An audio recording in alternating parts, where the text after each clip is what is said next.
Turning rough edges into something that heals. Welcome back to another episode of Get Your Fitness On. I'm kidding. This is Concrete and Glitter. I am your host, Benay Pink. And with me is Nick. You know, Nick, I think every person performs something. Gender, success, masculinity, confidence, and sometimes survival is performance. As we're discussing performance, tell us about your first drag performance. Oh, so you're the host. Well, my first drag performance. Okay, my first drag performance was at the Armchair. Oh my goodness, what a time. I had such a good time there. I was dressed in red, with red hair. And the crowd turnout, yes, it wasn't the biggest, but I mean, whose first time is big? Okay, let me not get into those details, but it was all in all a really, really good show. It was just meant to be like a karaoke night to celebrate my birthday. Not a show really, but I got to do so many lip syncs in that one night, and everybody else got an opportunity to perform as well. I think it was a great event in general. Well, it wasn't really an event. It was really just meant to be for my birthday, but it was good. It was good. And honestly, shout out to the Armchair for making that happen. Thank you for that opportunity. Sorry to those who lost out on me. No, but like, what were you feeling before you walked on stage? Okay, look, it's no secret that I don't lack confidence. I am always just putting myself out there, so having to walk on that stage was a highlight. I felt like, you know what, I own this, and I did. The drag felt natural immediately. Oh, in that moment, drag felt so natural. I felt so powerful. I think that's what people don't always get, is that there is so much power in this feminine role that you get to play. I think we all want to know, who inspired your drag identity? So I think my drag is very feminine and powerful, but confusing too. So I think, just to put it like just using those words, I mean, I think every drag queen probably has Miley Cyrus as Hannah Montana, hello, and then for me to make it a standout, it would have to be Kim Possible, because the splits and the everything, and then Pink, the artist, the musician. Oh my goodness, what a combo of powerful women. As much as I feel like you look like a clown, your drag also feels deeply feminine. Where does that come from? I mean, I wouldn't say it started as feminine, you know? Like, the purpose of my drag was just to explore a different side of me, to just like see what does it mean when I tap into that thing that I was told so much growing up not to tap into, and it's femininity. And the moment I tapped into it, I was like, you know what? Everybody should tap into their femininity. Don't shy away from it. You have it, take it. And now, do you think your femininity was shaped by the woman around you? I do believe so. You know, I look at my aunties, I look at my sister. Heck, my first time I painted my nails was with my sister. That was my toenails, by the way. But I look at these women, and if I just think of my mother, for example, she is such a powerful woman. She runs a business, she stands up on stage, she talks with her voice, with her presence. She owns a room. No, my mother, honestly, is a powerful woman, and I think I grasp a lot of that femininity from her. I love that. I do also want to add that men also have feminine attributes. And it's not to say that I'm saying the men in my family are feminine or masculine or whatever, but everybody has feminine and masculine attributes, whether you are male or female. And I think when I step into drag, I try to tap in a lot of those feminine attributes, even though there is still parts of masculinity at play. Your drag also comes across as a bit political. Is that intentional? Well, I think drag in general is political, no matter who does drag. Like, you are questioning the boundaries of what your society have told you to grow up into, you know? A lot of us grow up in these heteronormative societies where we're told to like follow a specific way of thinking, a specific way of living. But the moment you step into drag, you question those boundaries and you tell the world, you know what? Maybe it's not all what we were taught it should be, you know? And that's okay. That is political. Was there ever a moment where you thought that drag says something that normal conversations can't? I mean, yes, as much as we just said that drag is political, it's also an art. And we also discussed in episode 2 that, you know, art is also political. It has the possibility of making people question things. And I think that's what drag does too. It has the ability to make people question things of like, what is this? Why? And do I want to tap into it? You don't have to. But watch us do it and just follow along with the conversation, I guess, you know? But yeah. Okay, who scares people more? Drag or freedom? Yeah, they would rather ridicule men in wigs than give rights to people who need them. I mean, we are looking at Pride Month right now, and the entirety of Africa, most of it, still has like rights against same-sex marriage, rights against just gay people existing, rights against some people being able to work at the same wage as another group, you know? Like, no matter what, there is a constant issue that takes people's freedom away from them. But yet, a lot of them are just offended by drag queens.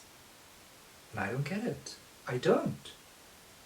Because tell me also, how does my presence have an impact on your personal life, on your freedom? This is my freedom.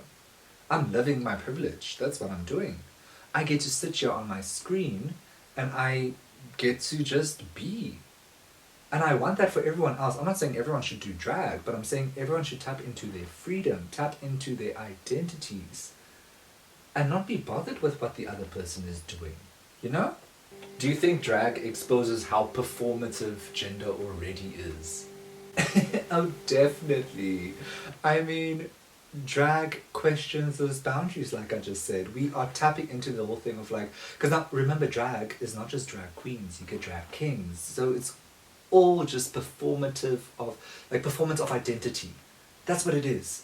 Drag is just you putting on some clothes, some wigs, some whatever glamour you have in your closet. You don't even have to have all of this.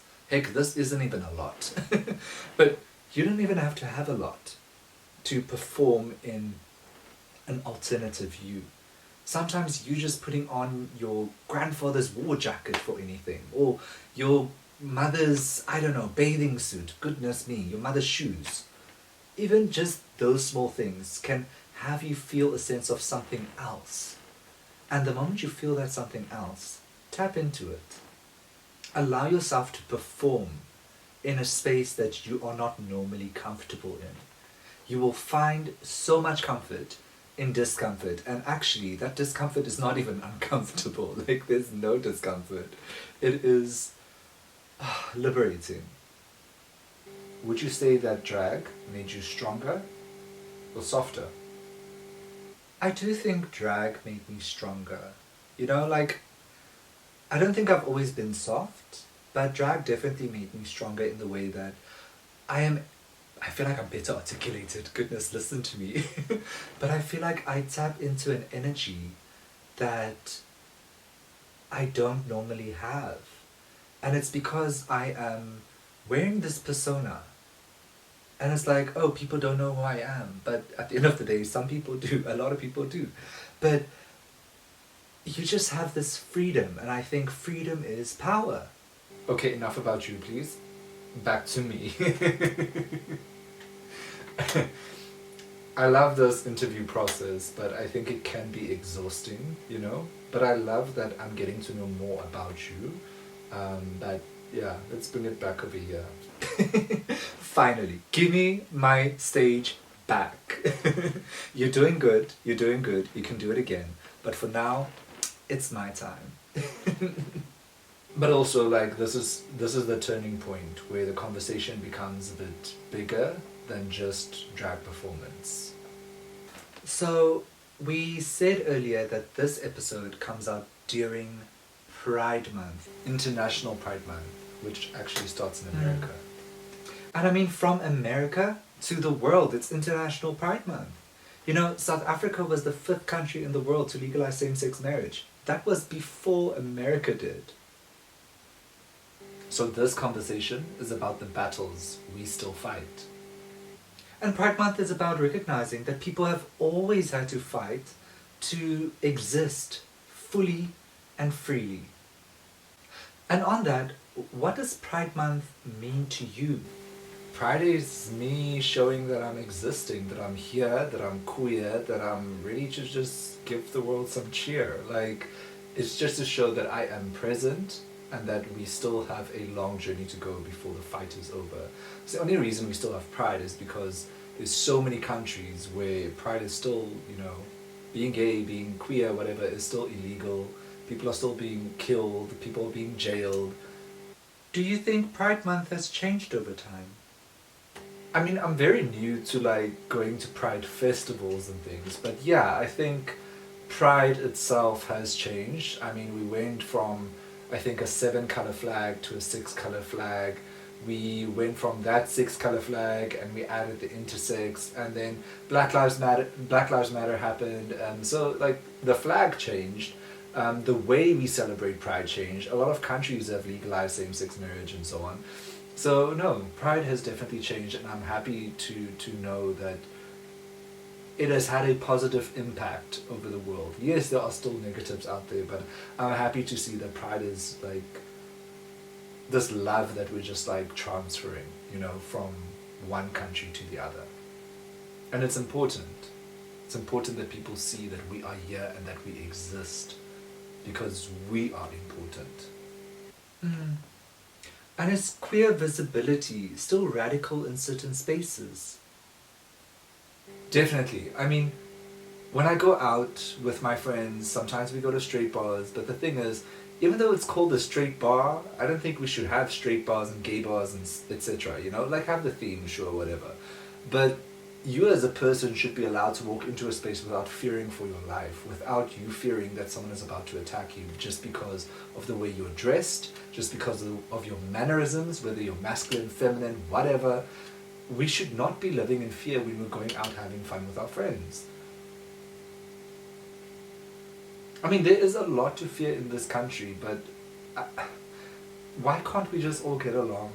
That's what I don't get. And why is there a need to have gay safe spaces when literally in our, I guess, can we call it constitution, when literally in our legislation it is written that being gay is okay. It's part of our rights, our human rights to exist.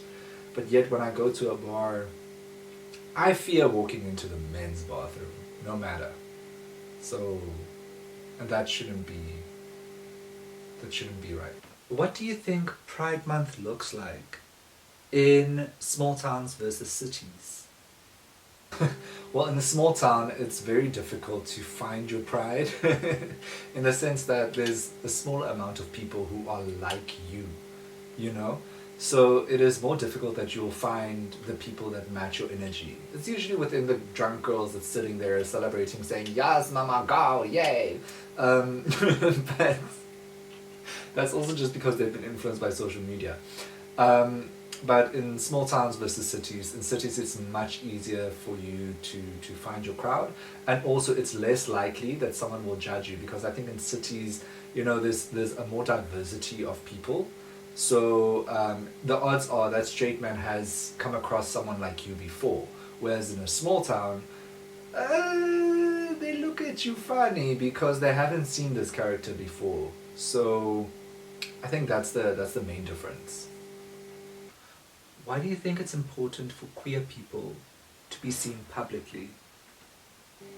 It's important for us to be seen so that young people can also see that it's okay for them to be like us. Like, I wish I had someone like me to look up to as a child.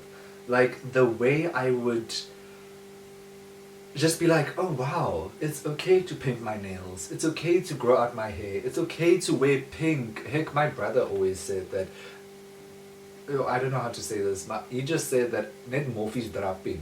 You know what's funny is like he wore the most pink in the house, so like he was like against himself. So I never wore pink, and I think, yeah, that's where all of this stems from.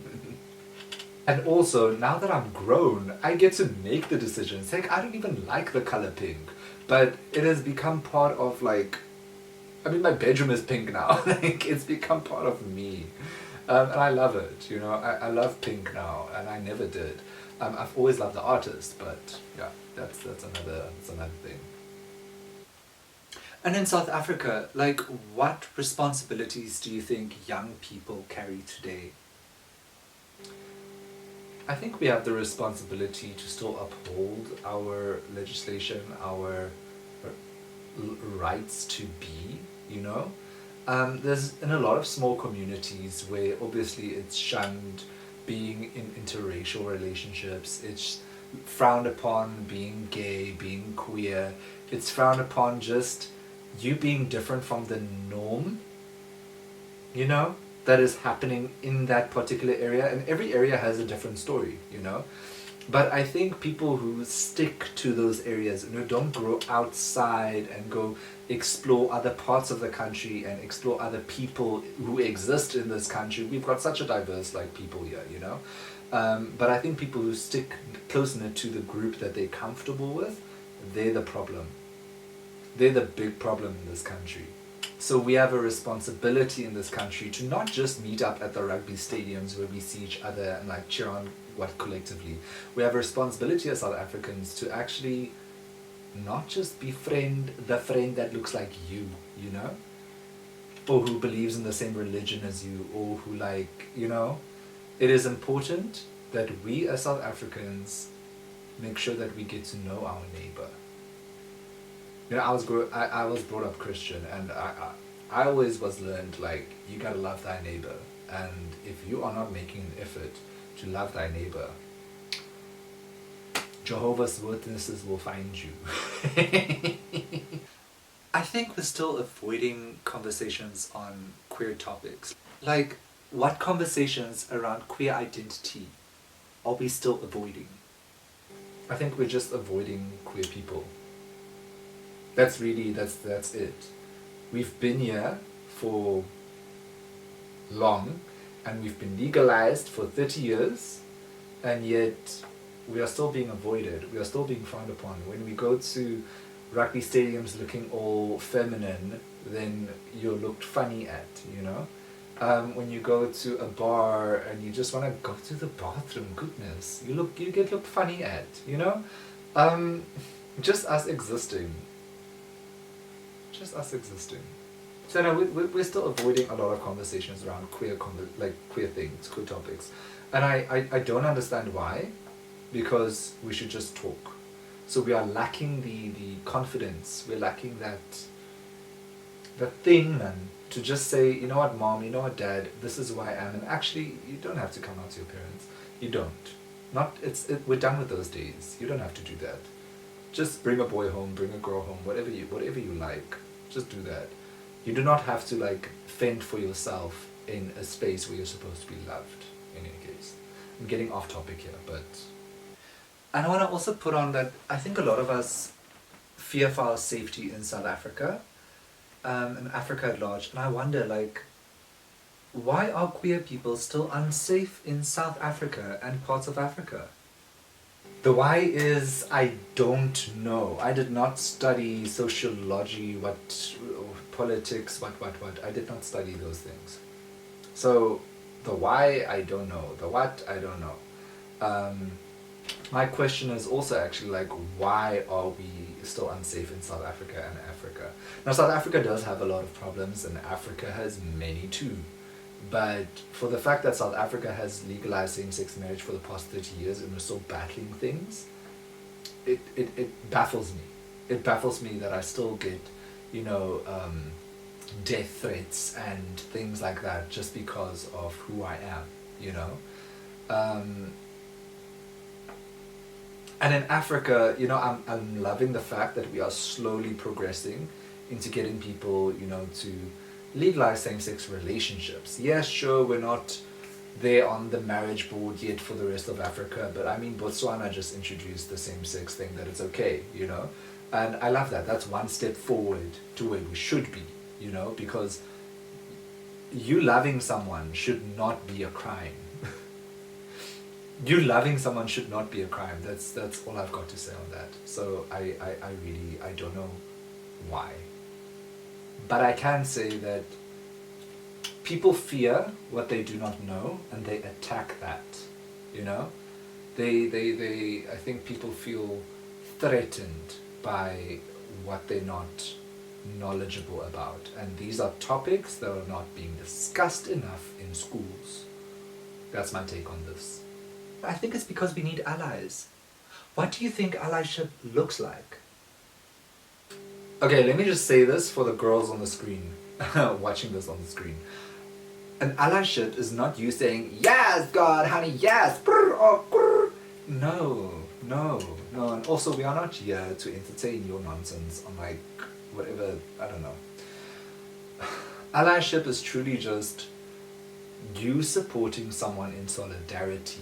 You do not have to make a noise. You do not have to act like us, guys. You just have to be present. That's allyship. Let us fight the fight. You are there in silence. You are there in numbers. You are there in support. You do not have to say anything.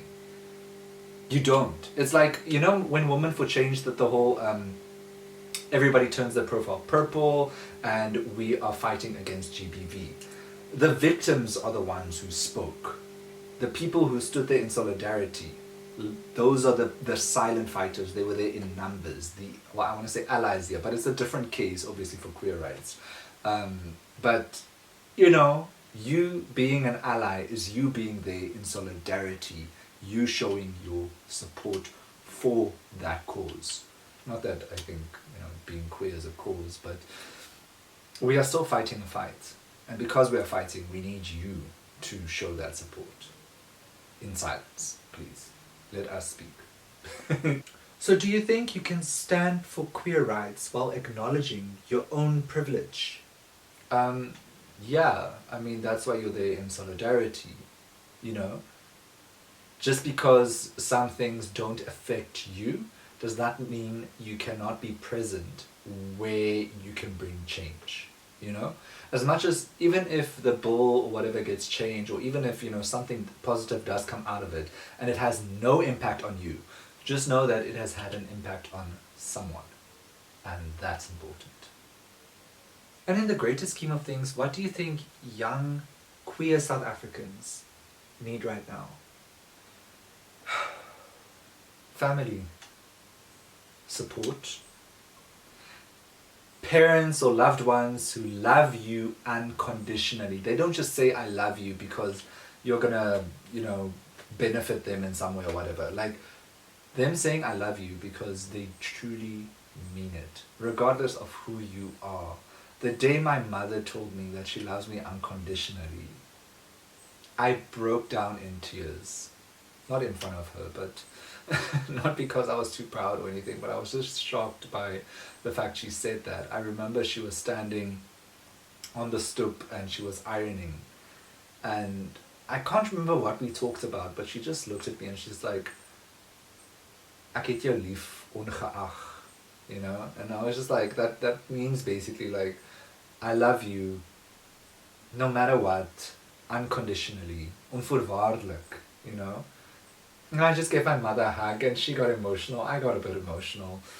And you know what, that's what every child needs. If you have not said, I love you unconditionally, regardless of your sexual orientation, regardless of your identity, regardless of anything, I love you unconditionally as your parent. If you have not said that to your child, please do that. Please do that now, because that changes your child, so much. And they get to be a better version of themselves. Amandla, I love that we're two white people discussing this, but what does it mean to be openly queer in Africa today? Openly queer in Africa, I think a death threat. Openly queer in South Africa means that you are showing visibility to the people who are in countries where there are death threats. There's still also in South Africa issues on death threats, but it's important in a country where you are allowed to exist as you are to present yourself, with that visibility. And also, we're on social media. Look at this. People are going to be watching us. People are going to be looking at us in other countries, in countries where people like us are not allowed to be, where we're not allowed to exist. And I love that we get to have that power. I love that we get to make that change and tell people it's okay to be who you are. It's okay to be yourself because there is a community that supports you and who loves you. That's a fact. And yeah, in Africa there are white people. And as a white minority, why is representation important on this continent specifically? I mean, it's like I said, the more that we get to show that we exist, the more change can happen in the rest of the world. Social media has a huge influence on this, The fact that people in Zambia was watching my videos altering from a drag queen to Jesus, I guess, or to myself. The fact that videos were trending there and same-sex marriage and things is not even legalized there, it's important because there were people in that country who watched my videos and said that they love my content, that they feel seen. So it's important for you to show that visibility and to put yourself out there, It's also so that they can see that they belong, that they are allowed to exist the way they are. I mean, you're being loud with your drag, so everybody else should be able to. Everybody should have that feeling of, this is me. By the way, I love that movie, The Greatest Showman, I'm just saying, but This Is Me, that song, it slaps. And what role does community play in survival? I mean, the more people like my mother exist who support you unconditionally and who shows the rest of the family that this is how you love your child, the more the family will also be like, actually, maybe this is okay. Maybe because, look at this child. Look how good this child is doing. And the mother supports them. The father supports them. Siblings supports them. Even if they don't always understand. It's okay if you don't understand. But you need to show that support and solidarity again. Be an ally. Because this is a person you love. So Nick, you are a professional architect, which means your job is literally designing spaces for people to move through, right? Now I'm wondering, do those spaces influence identity? This is a topic I actually want to explore more. I want to read more about it. But what I can say for now is yes, if you look at, for example, interior designers where, the color scheme, how it affects a child, for example. Blue means something, yellow means something, and it has some emotional, influence on that child as well. I think the same thing happens when you enter a building and the way light enters. You go to a church and it's like, those windows, what do you call it? Stained glass windows? Yeah, so the way the light enters those windows and clears through the windows, or whatever windows you have in your space, it has an influence on you and how you identify within that space, But yeah, again, this is a topic I still want to delve into. Do you think architecture can become political?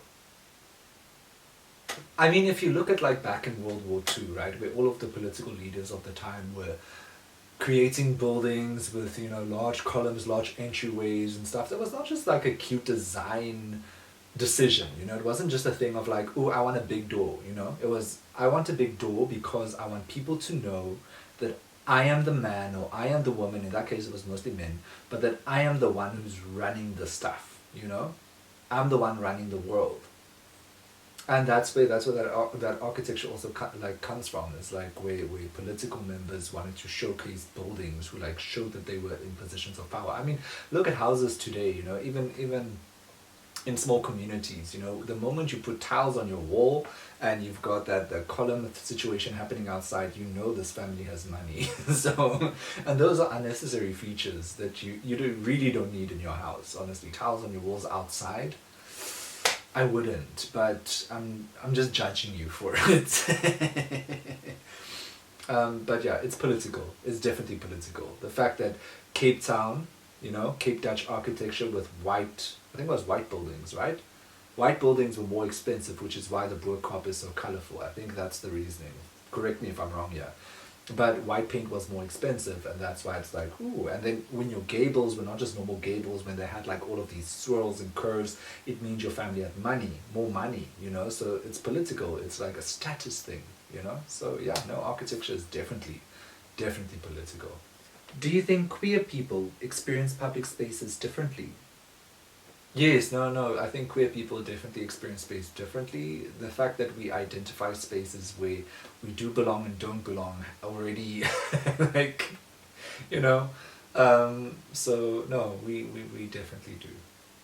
What, in your opinion, makes a space feel safe?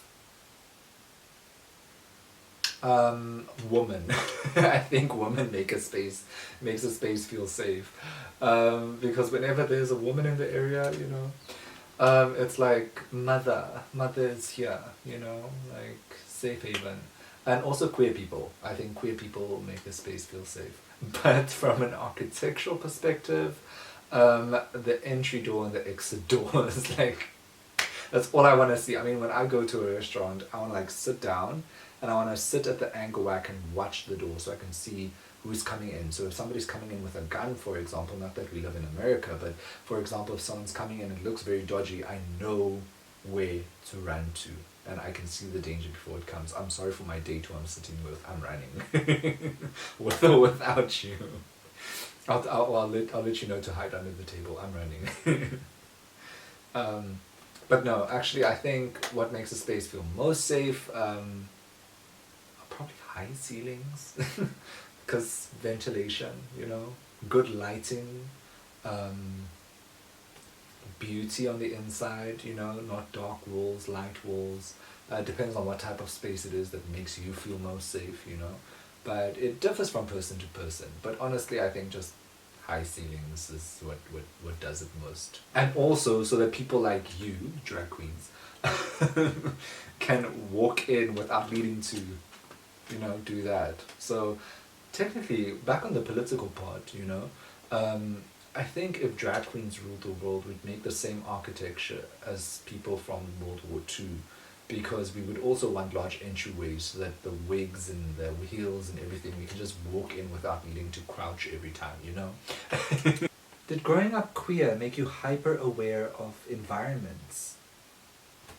I think any queer child is is hyper aware of their environment. They're constantly looking at like, ooh, can I not? Must I not? You know? So yeah, no, definitely. Now you've moved also from Lephalale to Cape Town and various towns in between. Do you think cities are more liberating than small towns? Definitely, because in a small town you only get taught so much about life and you're restricted to literally just this amount of knowledge. The moment you move into a city or you move to a new country or stuff, your knowledge and perspective on things in life expands. So it's important for people in these small towns to get out and explore. Even if you just go for a weekend, not just like a weekend excursion to like whatever river you want to go to. No, go and explore the city. Go and experience the people of other places and find comfort in your discomfort. Okay? That's something I learned at UFS. Find comfort in your discomfort, please. But it's definitely more liberating to be in a city because I have more power to be me without judgment. Even though I know that people are judging, but there's more people like me who are judged, so it feels like a better community to be part of, you know? Here's a perspective I've been wondering. Do you think drag is like architecture? I mean, looking at you, I don't know if there's much architecture, but yes, definitely. Drag is definitely a form of architecture. It's people adding layers to themselves. It's people taking what's inside the building and putting it out on the outside, you know? Well, for some it's different to others, but that's how I see it, you know? Drag is an art form, and buildings can be art too, you know? Not all buildings are, but I'm not going to mention a few. But, you know, at the end of the day, I think you putting on drag makes you a human architecture piece, you know, a building, if that makes sense. And I mean, as queer people, we spend our lives building ourselves, don't you think? I don't think we just build ourselves. We rebuild, we demolish, we restruct, we like take ourselves apart every time we question things and then we put pieces back together. I think a queer person who doesn't do that, I don't know, are you okay? Like, I feel like it's very normal for us to just be like, who am I? Am I really this person? Is this okay? Maybe I should reconsider these values and do, like, you know, like it's just, there's a lot of restructuring happening because there were so many things that we were taught, we were indoctrinated to believe that being straight is the way to go, when actually just being is the way to go. Because you are a human being at the end of the day. So just be, like, stop focusing on what your mother, father, your school taught you. Not all of it is right. And the moment you realize that not everything you was brought up with is right, the more freedom you have as well. Now you've been in Cape Town for like 3 years and you've visited multiple cities. What does an inclusive city look like to you? I would love to see a city where straight bars and gay bars do not exist, where it's one space and where you as a straight person or queer person or man or woman, whatever, where you don't feel threatened by the other people. But I mean, it's usually, you know, not the bare conversation here. But I would love to see a space where it's not labeled as gay or queer or whatever, you know, it is a space you can just walk in without needing to fear for your life. That's what I want. Who do you think gets excluded in design conversations? When we look at the history of it, you know, I think a lot of women get excluded from design conversations, which is so interesting because I think there's so much more perspective that they can give us as well. You know, if you look at bathrooms and the way they're designed, it's just like, okay, but clearly this was designed by a man because they forgot that, okay, women need A, B, and C, you know? And I think even with that being said, it's a lot of designs are made by straight men, and where queer people also now come into that conversation, you know, it changes. It definitely changes. And I think we can go even deeper where we get into like the fact that we are in Africa, but a lot of our building styles and design methods and things are based on Western methodologies, where if we introduce more African, you know, methodologies into our architecture, the spaces will also start transforming into new things. I mean, that's a whole conversation that one can dive into. I still need to do a lot more reading on it, but that's just like the touch of the water for me. But yeah, minorities are not in the room when we design. It's the people who own the buildings, who run the development projects, who have the final say in that design, and that to me is a tragedy. So just like drag, do you think buildings can communicate power and control? I mean, yes, like I said, like the fact that you have this larger door and you have your white walls and you've got more curves and tiles outside, that immediately shows that you are someone with more power. And I think it has an influence, you know, because now you are doing these expensive things to your house and your neighbors start like acting on that too, and that's where you start seeing the same patterns happening with your house versus your neighbor, because there's a jealousy thing also happening where they're not using their own styles or their own thoughts on it, they're just looking at you, you know. So it's definitely a thing of control and power, and literally everything in this life actually that we see, the moment we see something we want to also do it, you know. So no, everything is I guess about politics, control, power, yeah. And to bring the conversation back to a softer point, what does home mean to you now? Home is where I smell my mother's food.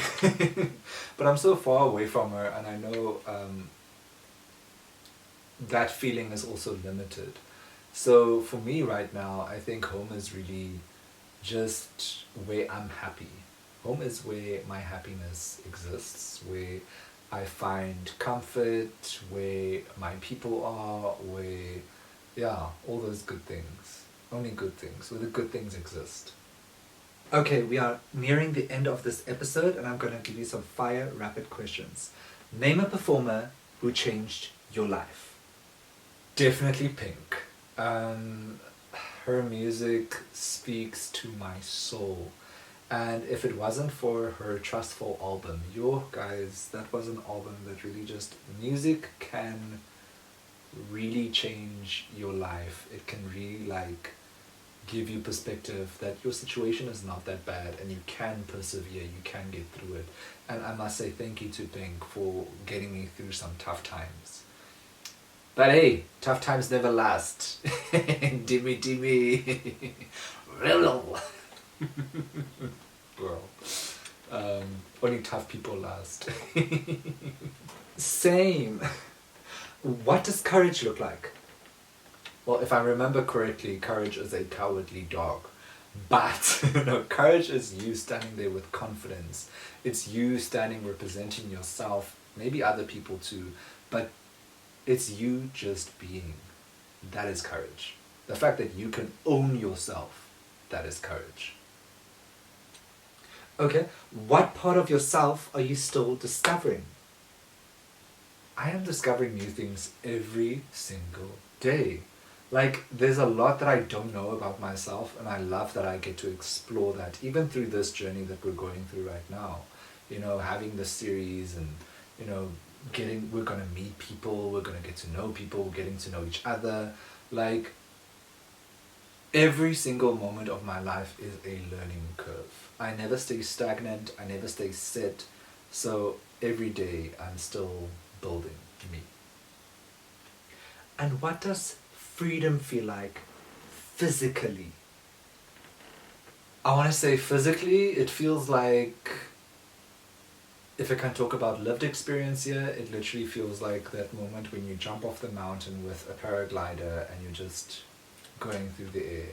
I can imagine flying a plane, like that's freedom. I've always dreamt of flying, you know, so to me, just being in the sky, like that's physical freedom, you know? And I think that's the feeling when you get when, you know, you don't have to worry, for example, about finances, when you don't have to worry about just you being unemployed, you know? These are battles that we face as South Africans on a daily. And I think the freedom is really just you not having to worry also about, I guess, yourself, your parents, people that you love. Like, that's a freeing feeling, and there's so many people who don't have that. There are moments when you get to experience that, but then that moment only lasts that long. But we want those moments to last.